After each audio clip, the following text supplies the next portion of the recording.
जंगल babbler, सात भाई या सात बहिना।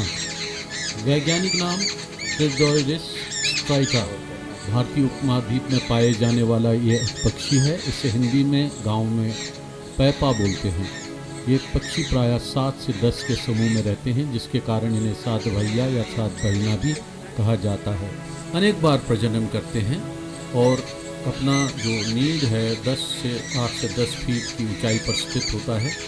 इनके घोंसले में अन्य पक्षी चोरी से जो है अपने अंडे डाल देते हैं और इनका वर्णन ऋग्वेद में भी और अन्य वांग्मय में आया है, जो सप्त स्वार, सप्त भगनी, सतबहिनी पक्षियों के उल्लेख मिलता है। ऐसे रहस्यमय मंत्रों में उल्लिखित पक्षी संभवतः किसी अन्य जाति वर्ग का भी हो सकता है।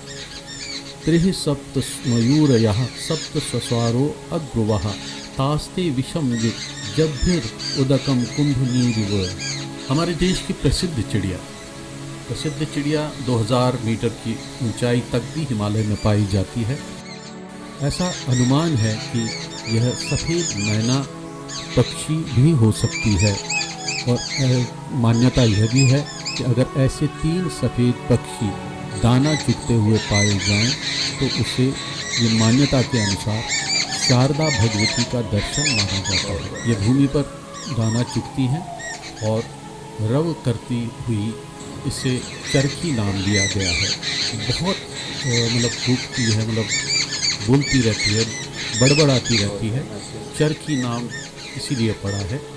और श्याव भूरे रंग की इस चरखी की चोंच का रंग पीला और आँखों की पुतली का रंग पीलापन लिए हुए श्वेत होता है और कीड़े मकोड़े खाती हैं। अन्य नाम इनके चरखी, गोगाई, पेंगिया, मैना, गयंगा, जंगली खैर, संस्कृत में अरण्य होलिका भी है। और इतना ही नहीं, अपने महाद्वीप में ये एक विशेष पक्षी है और बहुत ही अभी देखिए तो अपने बच्चों के लिए ये खाना ले जा रही है। कितना सुंदर दृश्य है। आज हमारी बालकनी में आकर हमें कृतार्थ कर गई, कुछ कह गई।